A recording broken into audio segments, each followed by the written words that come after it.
Hello everybody, Reggie Time here, and we are playing some 40NL on the Australian Pop Bombers Club on PPP Poker. This is a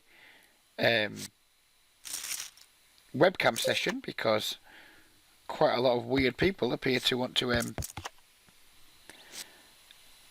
see pictures of me. I've been being harassed to do just chatting streams on webcam, which I'm not keen to do. And other such things, so basically we're just getting it out there with the webcam and trying to get comfortable with doing it, even though I'm deeply uncomfortable, but hopefully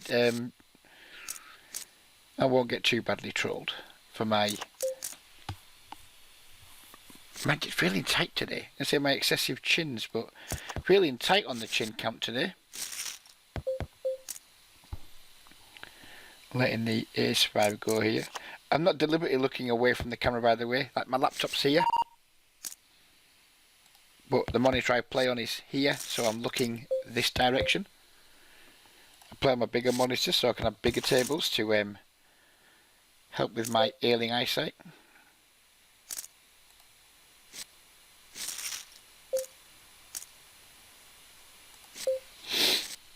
Just going to over-limp the deuces.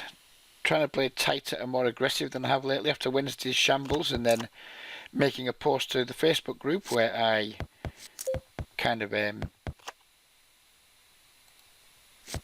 typed out my thoughts on what I thought was been doing wrong, etc. And I've always done that for a long time. Back in the days before I was like doing YouTube stuff and putting myself out there for years, from probably 2008 to 2011 or 2007 to 2010, something like that. I kept a blog on an old poker forum called Eat My Stack, which was tremendous back in the day. And when I updated it 2-3 times a week, capturing my thoughts, what I think I'm doing wrong, what I think I'm doing well, etc. And I've always found like writing when playing and documenting my thoughts was a good way for me to collect my thoughts, even if quite often they only really meant something to me. I felt it was something that definitely helped me, so I did that on Monday, I think it was, and just like typing stuff out, deleting it, rearranging my thoughts, typing it again, just doing that as it helped me organise a lot of my thoughts in where I was going wrong, because I was being like quite self-analytical with it. So I've already made some changes, and I've only played 2 sessions since then. One session was a good session, a crush. The session last night was I made a tiny bit of money, but you know, nothing to write home about. And the main adjustments I am making is just like cutting out a lot of the passive kind of mistakes that I think I was making. I was definitely defending too much versus 3 bets. I was being like too passive, out of position with marginal holdings, and I think that stems from my being a little bit too loose in early position by my standards, not by any people's standards. That opening hands that I'm just not that comfortable playing out of position, particularly in multi-way pots. So the initial basic adjustments I have made from the last video are that I'm just like playing much tighter from the first 2 positions. I'm respecting 3 bets more than I was. And I'm just going to be playing a lot tighter in general. I mean, my stats over many years were like, I don't know, 2016, 19, 15-ish type stats. And in these clubs, well, they're a little bit more, not massively more, 21, 16, but I think that extra 2 or 3% that I put on, like this ace-9 suited, I was about to open there, but we're not going to open that under the gun. Some of you guys will tear your head out at some of that, the pretty tight folds I'm making pre-flop, but these are situations that have been getting me in lots of trouble, like taking the ace-9 suited, thinking, oh, you know, there's fish here, and thinking we can open those hands, and then just getting into all kinds of like problems post-flop with them. You know, like firing c-bets on reasonably good boards and then not really know how to continue on turns and rivers. Basically, I've just been playing hands out of position that my multi-way post-flop skills aren't capable of handling, and it's not easy to admit that kind of thing, but it's much better to admit it and adjust your ranges than it is to lack that level of self-awareness and just continue repeating the same mistakes over and over.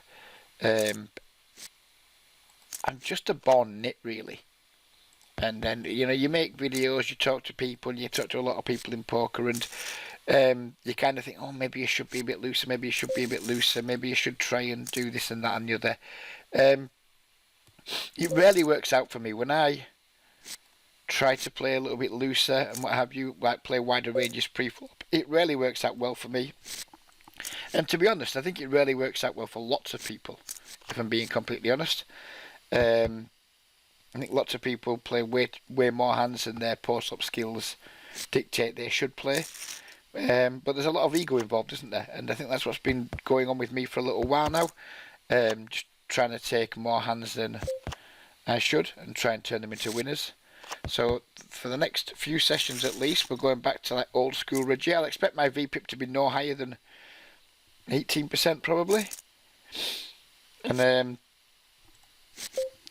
I would expect, like, outside of natural variance, my results to be significantly better. Or at least I'll feel like I'm playing significantly better, and I'll feel more confident in what I'm doing in all situations. Not c-betting the 7-5-9 here against a player who looks like they might be aggressive on this type of board. Just going to have better hands to c-bet there than the King Jack red.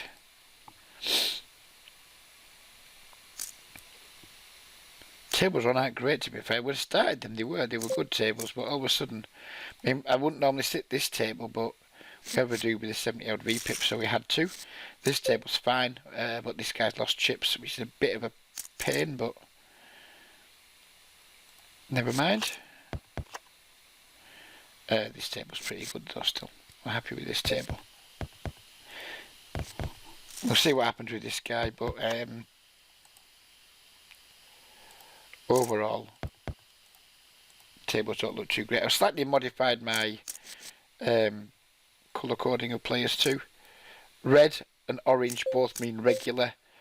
Red means like a regular who's got a 3-bet above 6%, and orange means a regular or a tight player who's got a 3-bet below 6%. It might take some time to catch up with that because it's a new change, so you might see some players with an orange tag that should be red and vice versa. But like, I think another thing I've been doing is trying to be too cautious with my game selection. Just like, and sometimes I find myself just like one or two tabling as I strive for perfection on game selection, which game selection is very, very important. But if you're not getting enough volume in, then it's not surprising that your game then starts to collect some rust. So it's a balancing act between making sure when I'm playing I've got my optimal amount of tables and trying to make sure that those tables are also of a sufficient quality.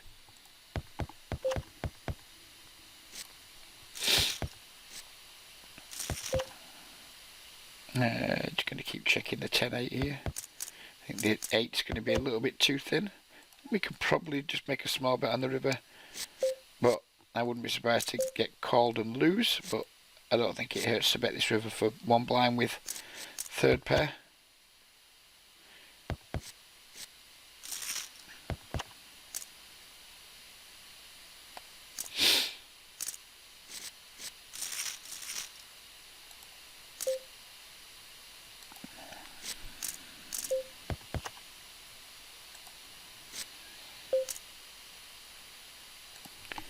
Obviously, this fellow here is the sole focus of our plans on this table. Every time he limps, we're going to be trying to be in the pot as often as possible. but with 3 regs to go behind us most of the time, I expect we're not going to be allowed to get it all our own way in that respect. Don't like being at tables when they're just built around one player, but when we can have the Jesus seat on an 80v pip, it's too good to turn down, I think. If this player was over here and we were here, I'd be much less likely to bother with this table. We're going to squeeze here, we're going to just fold the 8-7 suited. That's something, as you saw in the last video, that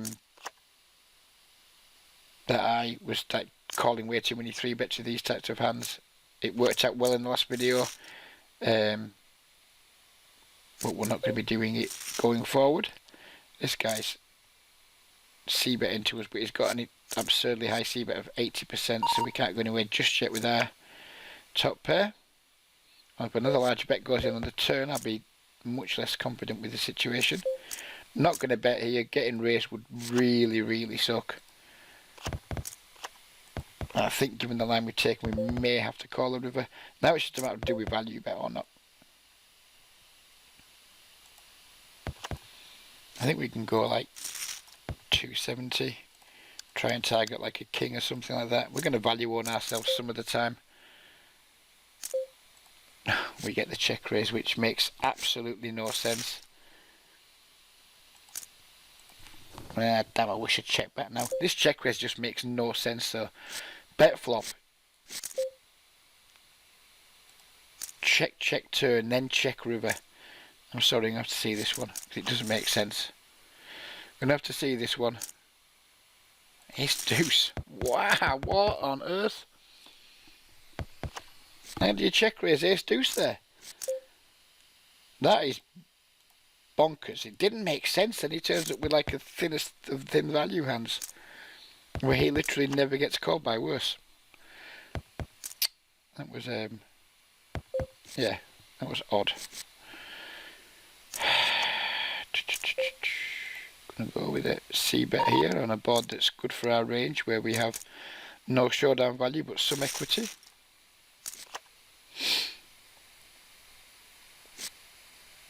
We are not going to try and blow this 80v pip guy off anything. If he has a queen, jack or a king, he's not folding. So we're just going to try and make our hand on the end, which we failed to do. If he checks again, the temptation to bluff will be there, but the jack's probably not a great card to do it on, given that he's going to have a decent number of jack X in his flop calling range, and with our 10-8, very easy river decision.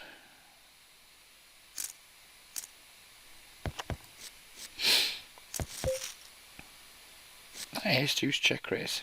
That was adventurous. So we're going to call that adventurous.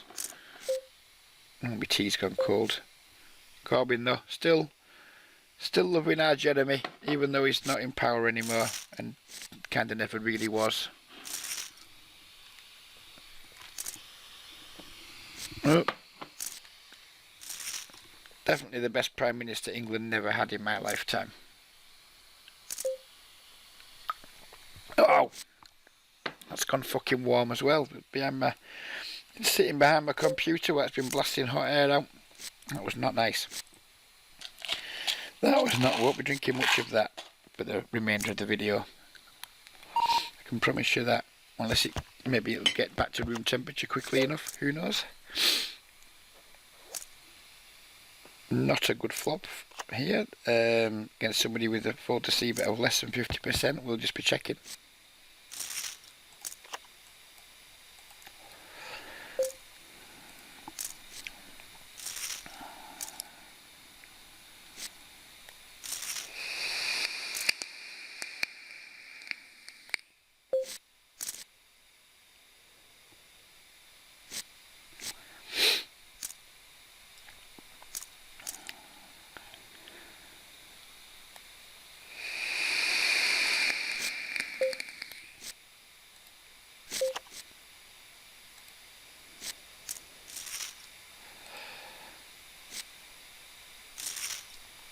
This video will be going out on Friday. The World Snooker Championship starts on Friday. For all you snooker fans out there, enjoy. I've had small bets on both Kyron Wilson and Mark Selby to win. I think it's going to be the year of the grinder at the Crucible. I think I might have already mentioned this, I'm not sure.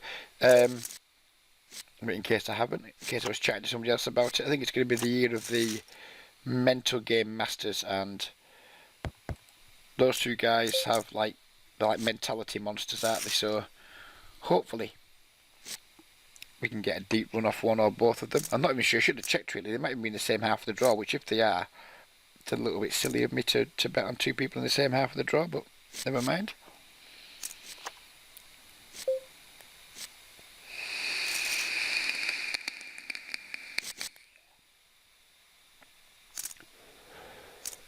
What do we all make of the latest Doug Polk, Daniel Negreanu heads up challenge thing?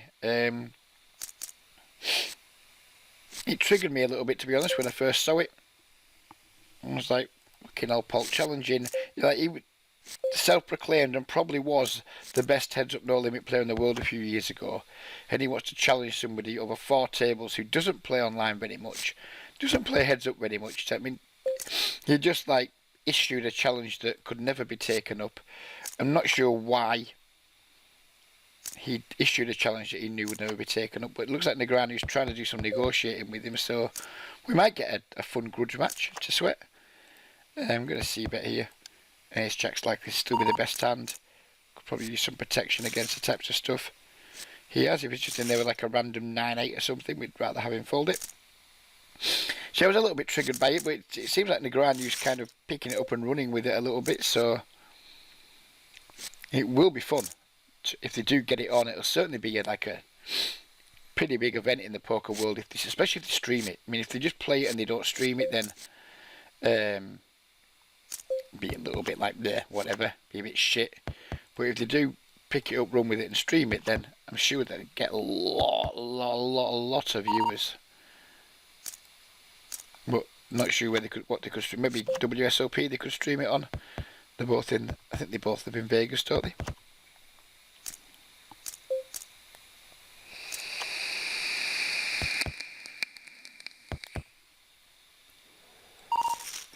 Even though this guy c-bets a lot, that flop just isn't quite good enough for us to want to do anything with it.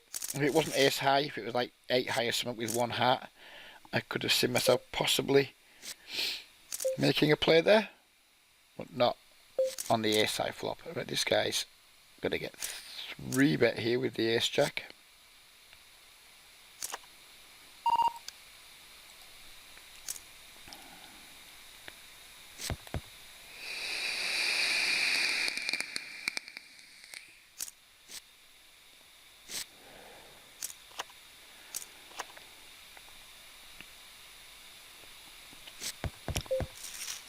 Do we want to c-bet this flop? He folds to 3 c-bets only 36%. I think we have showdown value against this dude here. So just going to check back and see what comes. Instantly pots it, which is like the only size we can't do much against. So we're just going to let him go. This guy is going to make a pretty big mistake against us soon, and we're going to be in position to capitalise on it hopefully before the end of the video.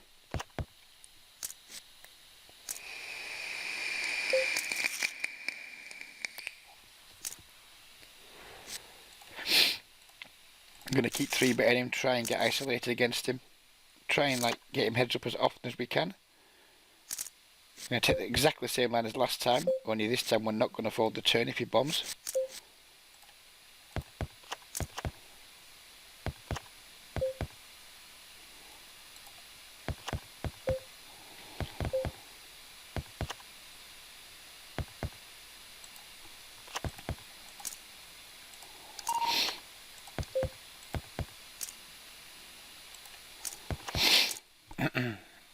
Pretty nice run out for us. Hopefully he leads here.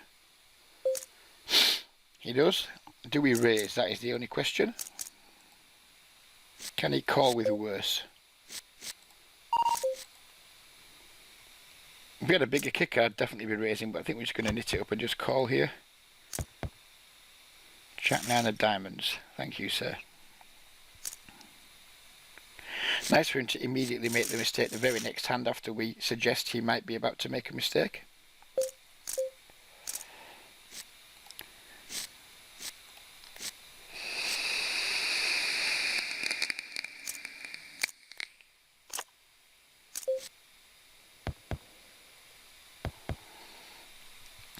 This guy's going to go broke soon unless he runs good. That we can be almost certain.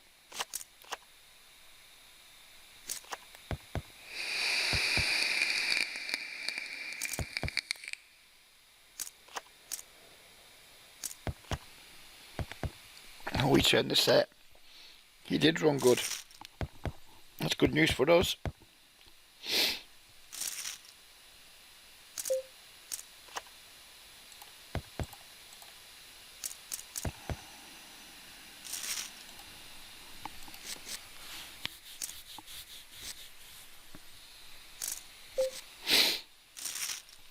Surprised to see a fold there. Thought this guy was getting on something of a roll. Oh, look at this, 150 bigs deep, in position against a maniac, blind versus blind. Shit could be about to get real.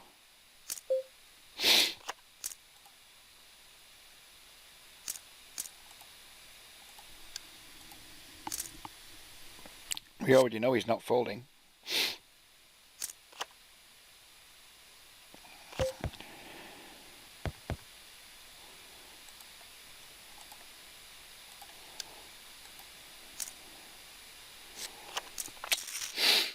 Never mind.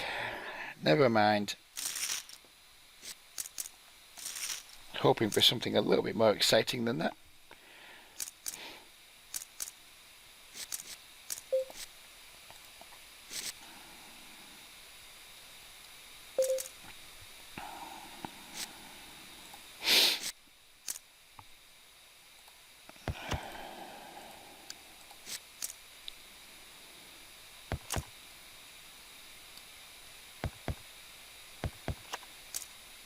Oh, the cold 4-bet comes in and it's huge. Look at the size of that. It's gone with a straight 4x cold 4-bet. Nice work, sir. You're winning this pot. The hammers hammered me.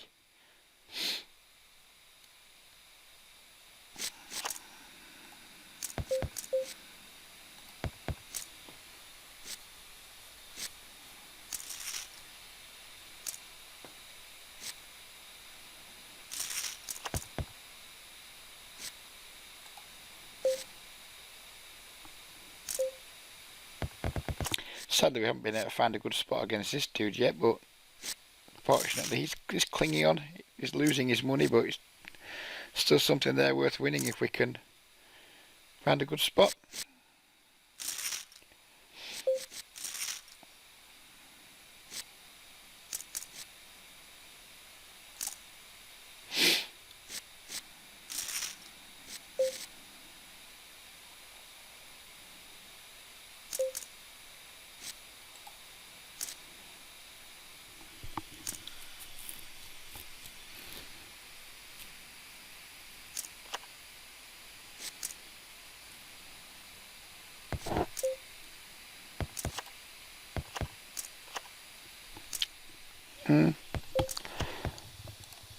Some equity, but zero showdown value, so we're going to take a stab against this fellow.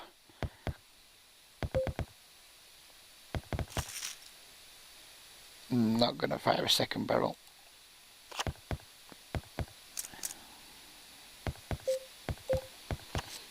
We have 6 high. We have 6 high. I don't want to show it down, but I don't think this guy's folding anything made. Same hand. Decent result, I guess.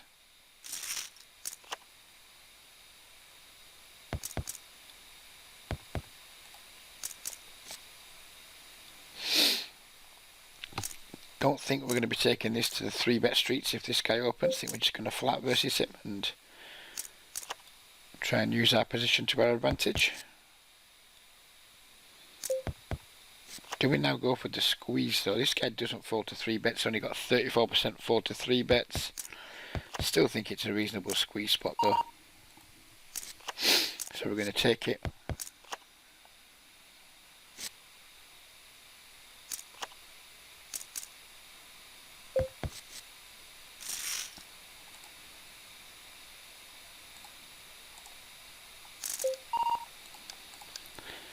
I'm confident this is going to work, but we need to, it's a flop we certainly need to be betting. It hasn't worked. We're not going to try and bluff this guy off. We've 3-bet pre, we've c-bet a board that's good for our range, and he's called. So I'm afraid we're just going to shut down. He's going to pot it now, and we're going to fold. That's how it's going to go down.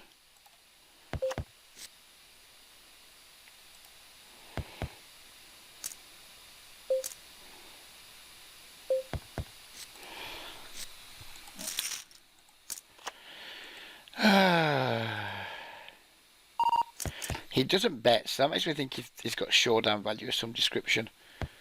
Because he was like, he bombed it early with his misdraw, didn't he? So I think he's got showdown value. I think he's not the player that's likely to fold showdown value too often.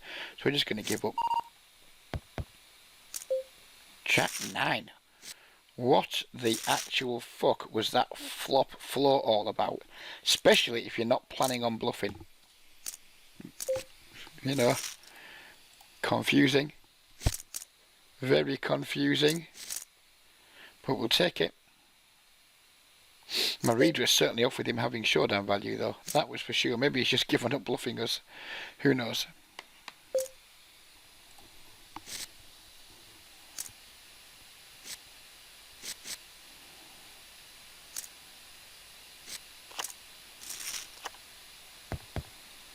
We're rooting for a 9. 9 ball!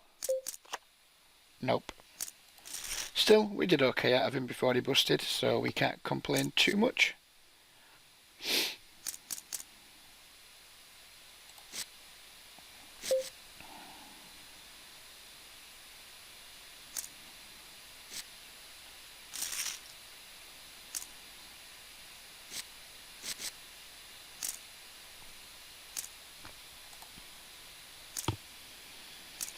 Quarter to 11. I'm taking Mother shopping this morning, so probably not going to make this more than like a 40-minute video, I don't think.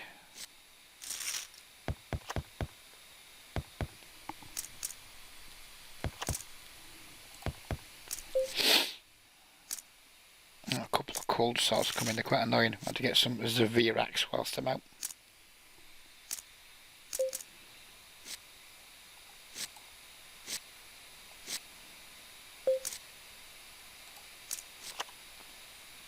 Oh, we'd have flopped the wheel. Wouldn't that have been delightful? Not as delightful on that turn.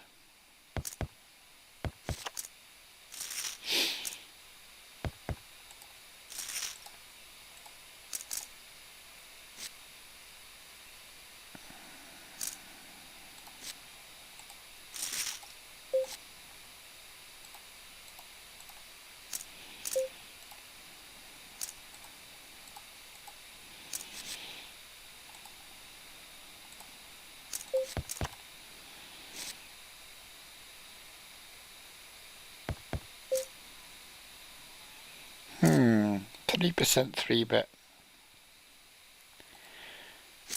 Going to keep the discipline going, and we were right too, because he has 2 queens. 3% 3-bet again. He's going to fold the ace-jack. These are the spots where I was like getting into all kinds of trouble, because I was just like defending too many hands out of position versus people who don't 3-bet a lot. I mean, what kind of shape is ace-jack? I mean, ace-jack suited is a pretty hand, but against somebody who has a 3% 3-bet, it's 3-bet versus my under the gun open. Just how good is ace-jack doing? It's one of those where you think, oh, I need to defend this, it's pretty, it's a good hand. But ultimately it's just ace-jack.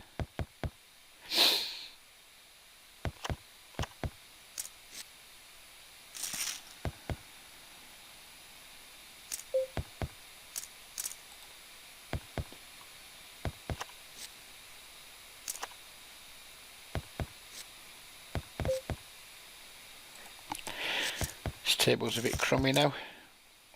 Is there anything else we can join?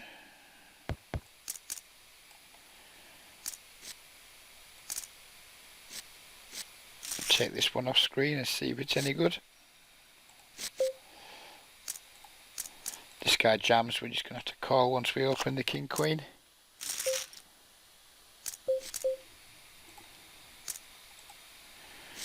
And we are up to the races. We won't be winning it twice, sir.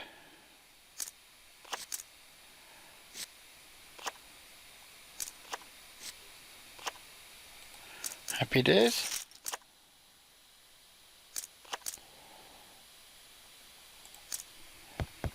Now I think given we've only got 10 minutes to go in the video, we'll just keep the tables we've got. I'm not going to 3-bet versus somebody who only opens 8% of hands.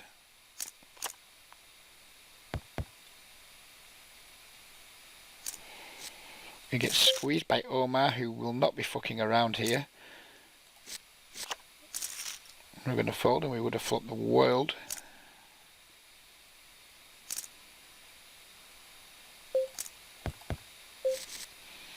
Omar checks, so he has ace high a lot here.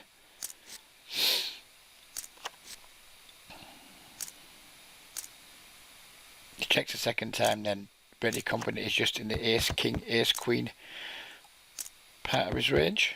We would have driven what I suspect would have been the nuts.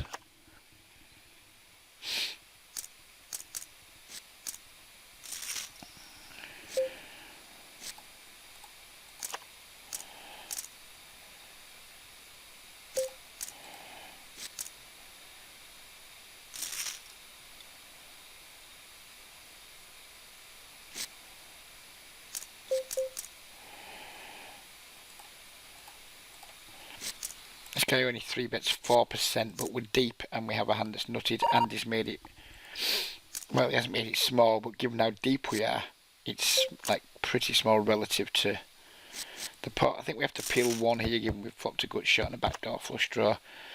Kind of hoping for a really nice turn though.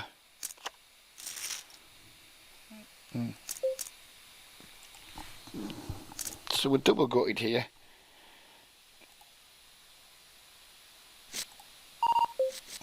We're not getting good odds to call directly, but do we get paid if we hit?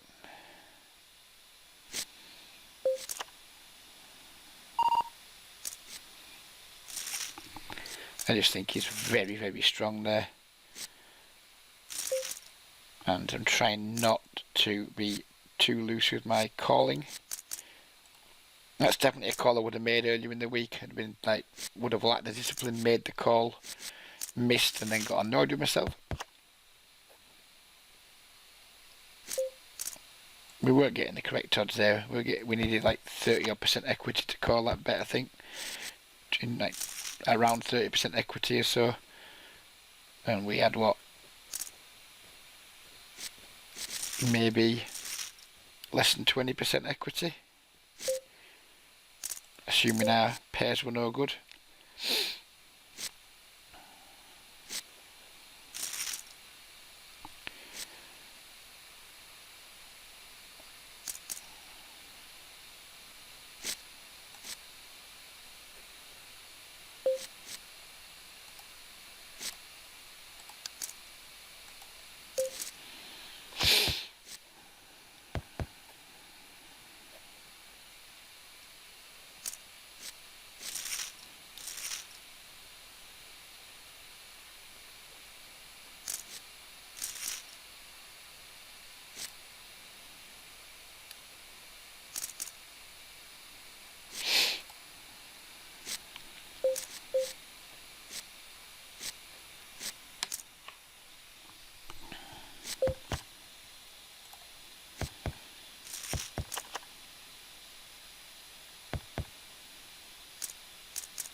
Do we want a 3-bet against a 28-13? This guy doesn't squeeze, but we need to either 3-bet or fold this hand, and I think we're going to fold it. Can't be flatting Jack 9 suited from the small blind.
Oh, everyone folded way too quickly there.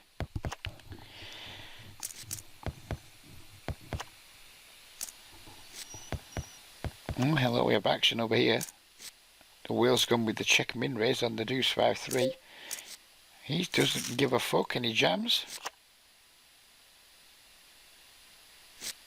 And the whale folds. How often do you see a whale check min raise and fold? Thought that was all going in there for sure.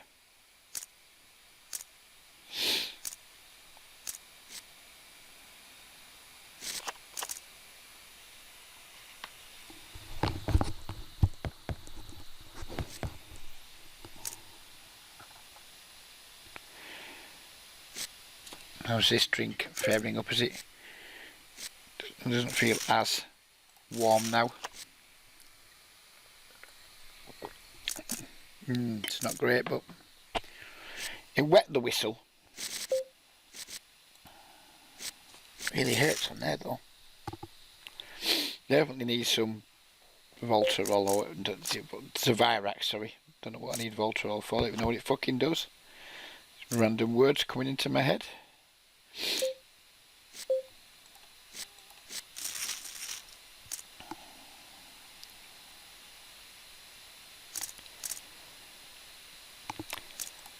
So we have reached the end of the video almost. We're not going to be playing any more blinds. Not sure it's been a profitable session or not. We are -5, -11. Oh yeah. Assuming nothing goes wrong, we've made $14, which is better than kick up the bum.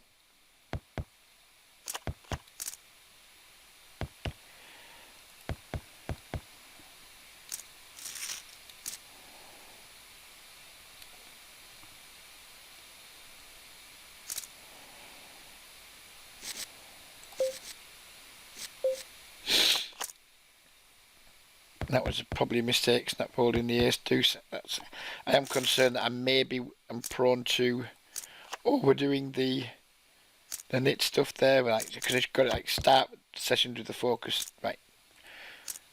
Nothing to lose, nothing to lose. That's definitely a mistake though. It's definitely a mistake. It should be an open, and we didn't do it.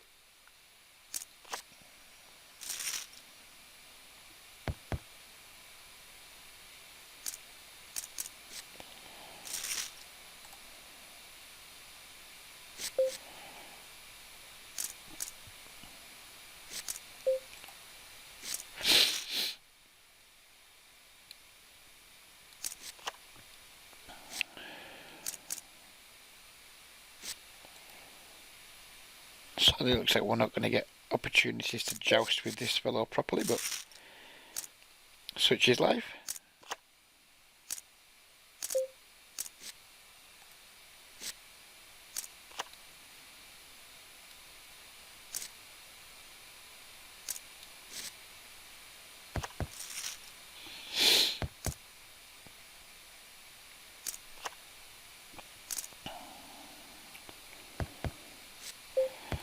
We're going to be sitting out here or standing up. Instantly replaced by, well, a fish, then another fish, but never mind. Same goes for this one.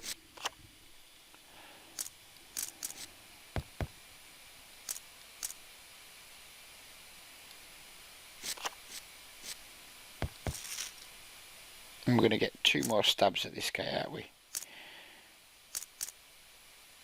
Oh, could be the one.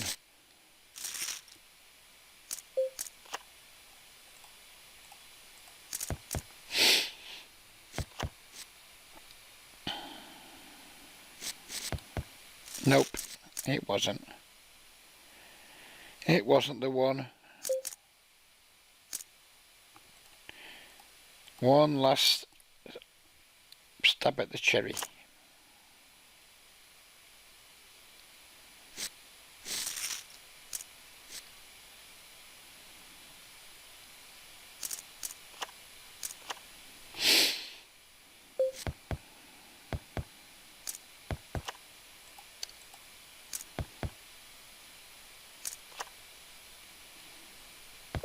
We have a ton of equity here, but I do not want to get raised on this turn.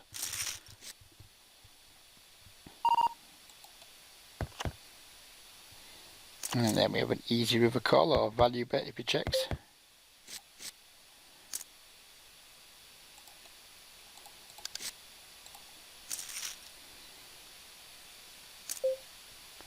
Oh man, and we're not folding. King 5, nice answer. Nice answer, could have been worse. Right, so there we go. We sat that table to try and own a whale, and we actually got owned by a whale, and now someone's just knocked at my door, so it's time for me to wrap this up. Take care everybody, see you next time, and bye bye for now.